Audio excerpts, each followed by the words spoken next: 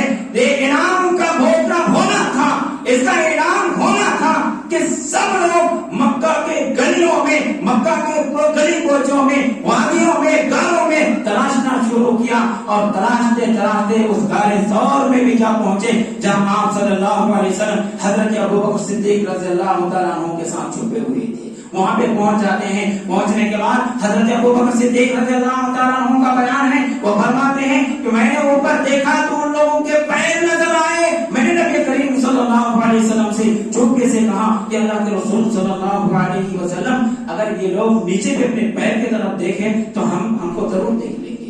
اللہ کے رسول صلی اللہ علیہ وسلم نے ارشاد فرمایا، اے ابو بکر ان دونوں کے بارے میں تمہارا کیا خیال ہے، تمہارا کیا گمان ہے، تمہاری کیا رائے ہے جن کے ساتھ تیسرا اللہ ہے، تیسرا اللہ ہے؟ وہ واپس ہوئے، اللہ رب العالمین نے سچ فرمایا کہ جسے اللہ رب العالمین بچانے کے لیے آ جائے، اللہ رب العالمین بچانا چاہے اسے کوئی مان نہیں سکتا، کوئی نہیں مان سکتا۔ میرے بھائیوں یہ بھی بات یاد رکھنا چاہیے کہ اللہ رب العالمین جسے مارنا چاہے اسے کوئی نہیں بچا سکتا۔ اللہ رب العالمین جسے مارنا چاہے دنیا کی کوئی طاقت اسے بچا نہیں سکتی، دنیا کی کوئی بادشاہ، دنیا کی کوئی حکومت، دنیا کی کوئی سلطنت، دنیا کا کوئی بادشاہ، دنیا کا کوئی حکمراں اسے نہیں بچا سکتا۔ میرے بھائیوں آؤ اس کی بھی مثالیں دیکھتے ہیں۔ حضرت نوح علیہ السلام کو کون نہیں جانتا؟ وقت کے نبی تھے اور 950 سال تک دعوت و تبلیغ کا کام انہوں نے کیا تھا۔ اب ان کے سامنے ان کے لختے جگر ان کا بیٹا وہ غرق ہوتا ہے، سمندر میں وہ پانی میں ڈوبتا ہے۔ نوح علیہ السلام پریشان ہوتے ہیں، تھوڑی دیر کے لیے اللہ رب العالمین سے دعا کرتے ہیں، لیکن میرے بھائیوں نوح علیہ السلام کو منع کر دیا جاتا ہے، نوح علیہ السلام کو منع کر دیا جاتا ہے۔ اور نتیجتاً وہ اپنے آنکھوں کے سامنے اپنے لگتے جگر کو، خونی رشتہ جن کے ساتھ ہے، اپنے بیٹے کو ڈوبتے ہوئے دیکھتے ہیں، لیکن وہ بچا نہیں پاتے ہیں۔ میرے بھائیوں نوح علیہ السلام نبی تھے اور ان کا خون کا رشتہ تھا اپنے بیٹے کے ساتھ، لیکن وہ اپنے سامنے ڈوبتے ہوئے دیکھ کے بچا نہیں پاتے۔ اسی طرح لوط علیہ السلام کو کون نہیں جانتا؟ ان کی بیوی، ان کی بستی والوں کے ساتھ ان کو ہلاک کر دیا گیا، برباد کر دیا گیا، اور لوط علیہ السلام جانتے تھے، دیکھ رہے تھے کہ ان کی بیوی کو جن کے ساتھ انہوں نے اپنی زندگی کا ایک لمبا عرصہ گزارا تھا،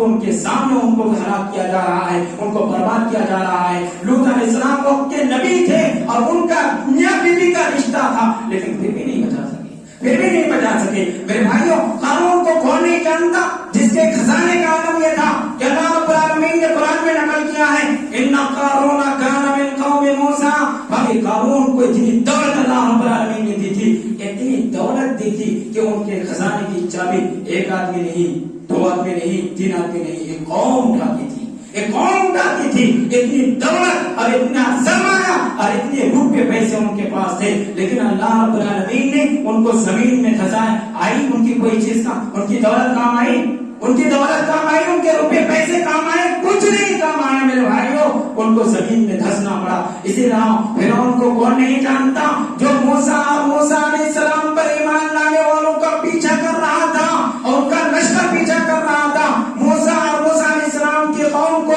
ان پر ایمان لانے والوں کو ہلاک کرنا چاہتا تھا، مارنا چاہتا تھا، ان کو قید کرنا چاہتا تھا، لیکن کسے پتا کہ وہ جا کے سمندر میں غرق ہوگا۔ جب وہ سمندر میں غرق ہونے لگا تو وہ کہنے لگا کہ میں اللہ رب العالمین پر ایمان لاتا ہوں، لیکن اللہ رب العالمین نے اس کی توبہ کو رد کر دیا۔ پھر بھائیوں کہنے کا مطلب یہ ہے کہ فرعون جو اپنے آپ کو رب الاعلیٰ کہتا تھا کہ میں سب سے بڑا رب ہوں، لیکن اس کی بادشاہت کہاں چلی گئی؟ ان کی بادشاہت کوئی کام نہیں آئی۔ ابو جہل کو کون نہیں جانتا؟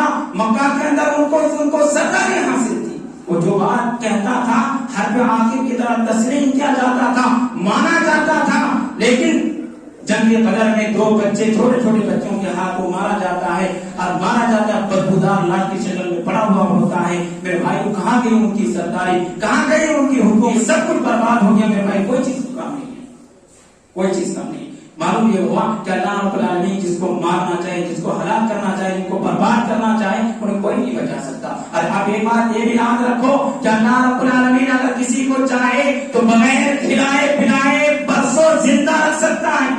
آپ کو حیرت ہو رہی ہوگی کہ ہم 2 دن سے زیادہ بھوکے پیاسے نہیں رہ سکتے ہیں, تو دوسرے سالوں برسوں کیسے زندہ رہ سکتے ہیں. میرے بھائیوں, اصحاب کہف کا آپ نے واقعہ سنا ہوگا. اللہ رب العالمین نے سورہ کہف کے اندر اس کا تذکرہ فرمایا ہے. فرمایا وَتَحْسَبُهُمْ أَيْقَاظًا وَهُمْ رُقُودٌ وَنُقَلِّبُهُمْ ذَاتَ الْيَمِينِ وَذَاتَ الشِّمَالِ وَقَلْبُهُمْ بَاسِطٌ ذِرَاعَيْهِ بِالْوَسِيدِ. اے نبی کریم صلی اللہ علیہ وسلم, اگر آپ ان اصحاب کہف والوں کو دیکھتے تو آپ یہ کہتے کہ یہ سونی رہے جگ رہے, سونی رہے جگ رہے. مفسرین نے اس لفظ کی یہ تفسیر کی ہے کہ سونے سے مراد یہ ہے کہ وہ لوگ سو رہے تھے لیکن ان کی آنکھیں کھلی تھی. کچھ لوگ سوتے ہیں ان کی آنکھیں کھلی رہتی ہیں, تو وہ لوگ سو رہے تھے اس لیے اور ان کی آنکھیں کھلی تھی, اسی لیے یہ بات کہی گئی ہے. اور دوسری تفسیر یہ کی گئی ہے کہ چونکہ اللہ رب العالمین کے حکم اور اذن سے وہ بار بار کروٹ بدل رہے تھے, بار بار کروٹ بدل رہے تھے, تو ایسا محسوس ہو رہا تھا کہ یہ سو نہیں رہے, کیا ہے, جگ رہے. اللہ رب العالمین نے فرمایا وَتَحْسَبُهُمْ أَيْقَاظًا وَهُمْ رُقُودٌ وَنُقَلِّبُهُمْ ذَاتَ الْيَمِينِ وَذَاتَ الشِّمَالِ. کہ وہ لوگ کیا کر رہے تھے, سو رہے تھے, حالانکہ آپ کو ایسا محسوس ہوگا کہ وہ جگ رہے ہیں. وَنُقَلِّبُهُمْ, اور ہم ان کو دائیں بائیں پلٹ رہے تھے. یا اس لیے پلٹ رہے تھے کہ اگر انسان لگاتار سالوں سال سویا رہے تو ایسی صورت میں ان کے جسم میں کیڑے پڑ سکتے ہیں اور اس کا جسم ان کے جسم کو مٹی کھا سکتی ہے. لہٰذا اللہ رب العالمین نے یہ سسٹم بنایا, وہ سال تک اس طرح کروٹ بدلتے رہے لیکن بغیر کھائے پیے زندہ رہے, بغیر کھائے پیے زندہ رہے. اور حضرت یونس علیہ السلام کو کون نہیں جانتا, مچھلی کے پیٹ میں 40 دن تک تھے یا نہیں تھے, وہاں کون سی ان کو چکن بریانی مل رہی تھی, مٹن بریانی مل رہی تھی, کون سی دعوت ان کی ہر روز ہو رہی تھی. آخر زندہ تھے نا, سانس لینے کے لیے ہوا بھی نہیں تھی لیکن زندہ تھے. اللہ رب العالمین نے مچھلی کے پیٹ میں ان کو 40 دن تک زندہ رکھا. معلوم کیا ہوا کہ اللہ رب العالمین جسے چاہے بغیر کھلائے پلائے زندہ رکھ سکتا ہے, زندہ رکھ سکتے ہیں, اور جسے چاہے منہ میں ڈالنے کے بعد بھی نکلنے کی طاقت نہ, اس سے پہلے اس کی روح پرواز کرے. کتنے ایسے لوگ ہیں کہ جب وہ مرنے لگتے ہیں تو پاس کے لوگوں کو محسوس ہو جاتا ہے, رشتے داروں کو محسوس ہو جاتا ہے کہ اب ان کی روح پرواز کرنے والی ہے کہ کب پرواز کرنے والی ہے. تو ایسی صورت میں ان کے منہ میں شربت ڈالتے ہیں. میرے بھائیوں, وہ شربت کا قطرہ ادھر سے بہ جاتا ہے, ادھر سے بہ جاتا ہے, لیکن نکلنے کی سکت نہیں ہوتی ہے, طاقت نہیں ہوتی ہے. دنیا کی ساری نعمتیں ان کے پاس موجود ہوتی ہیں لیکن کیا طاقت, کیا مجال کہ ان میں سے کچھ اٹھا کر کھا لے, کچھ بول دے, کچھ کر لے, کوئی نہیں. میرے بھائیوں, معلوم یہ ہوا کہ دنیا کی اگر ساری نعمتیں, دنیا کی ساری دولت اگر انسان کے پاس موجود ہو لیکن پھر بھی اللہ رب العالمین اگر اس کو مارنا چاہے تو یہ ساری چیزیں, یہ دولتیں, یہ نعمتیں, یہ دنیا کی یہ ساری چیزیں کچھ تو ان کا کام نہیں, کچھ ان کا کام نہیں آ سکتی, ان کو نہیں بچا سکتی. میرے بھائیوں, اللہ رب العالمین جسے بیمار کرنا چاہے اسے کوئی شفا نہیں دے سکتا. اللہ رب العالمین جسے شفا دینا چاہے اسے کوئی بیمار نہیں کر سکتا. حضرت ایوب علیہ السلام کو کون نہیں جانتا. حضرت ایوب علیہ السلام 1 سال نہیں, 2 سال نہیں, 18 سال تک ایک بیماری میں مبتلا رہے. ان کے جسم میں کیڑے پڑ گئے تھے اور 18 سال تک اسی بیماری سے وہ جوجھتے رہے, لڑتے رہے. 18 سال کے بعد وہ کیا صحت یاب ہوئے, صحیح سارے کھڑے ہو گئے. میرے بھائیوں, آج کتنے ایسے لوگ ہیں, کتنے ایسے لوگ ہیں جن کو تھوڑی سی سردی ہوتی ہے, تھوڑی سی کھانسی ہوتی ہے اور ان کی روح پرواز کر جاتی ہے. کتنے ایسے لوگ ایسے بھی ہیں میرے بھائیوں جن کو کوئی بیماری نہیں ہوتی ہے, ہارٹ اٹیک کا نام آ جاتا ہے, اس کے بعد ان کی روح پرواز کر جاتی ہے. اللہ رب العالمین جن کو 18 سال تک ایک بیماری میں مبتلا رکھ کر ان کو شفا دے سکتے ہیں, تو اللہ رب العالمین بغیر بیماری کے بھی کتنے ایسوں کی روح پرواز کر سکتے ہیں. یہ اللہ رب العالمین کی طاقت ہے. میرے بھائیوں, یہ اللہ رب العالمین کا کام ہے. کن کو زندگی دینا ہے, کن کو موت دینا ہے, کن کو مارنا ہے, کن کو جلانا ہے, کن کو عزت دینا ہے, کن کو شہرت دینا ہے, کن کو امیر بنانا ہے, کن کو غریب بنانا ہے. یہ اللہ رب العالمین کا کام ہے. تمہارا کام کیا ہے؟ تم اللہ رب العالمین کی عبادت کرو, اللہ رب العالمین پر ایمان رکھو, فرشتوں پر ایمان رکھو, آسمانی کتابوں پر ایمان رکھو, رسولوں پر ایمان رکھو, قیامت کے دن پر ایمان رکھو. ایمان رکھو، اس کے بعد نماز پڑھو، نماز پڑھو، نماز پڑھو، حلال کمائی خود کھاؤ، اپنے بچوں کو حلال کمائی کھلاؤ، اور اگر تمہیں رمضان المبارک کا مہینہ نصیب ہو جائے تو روزہ رکھو، اور اللہ رب العالمین نے اگر آپ کو صاحب استطاعت بنایا ہے تو ایسی صورت میں زکات ادا کرو، حج کرو، لوگوں کو بھلائی کا حکم دو، برائی سے روکو، یہی تمہارا کام ہے۔ اگر تم یہی کرو گے تو اللہ رب العالمین تمہیں دنیا میں بھی عزت سے نوازے گا، اور آخرت میں بھی اللہ رب العالمین تمہیں کامیابی سے ہمکنار کرے گا۔ تو اے رب العالمین ہم تمام لوگوں کو کتاب و سنت کی صحیح سمجھ عطا فرماوے اور اس کے مطابق عمل کی توفیق عنایت فرماوے، آمین۔ وآخر دعوانا الحمدللہ رب العالمین، والسلام علیکم ورحمۃ اللہ وبرکاتہ۔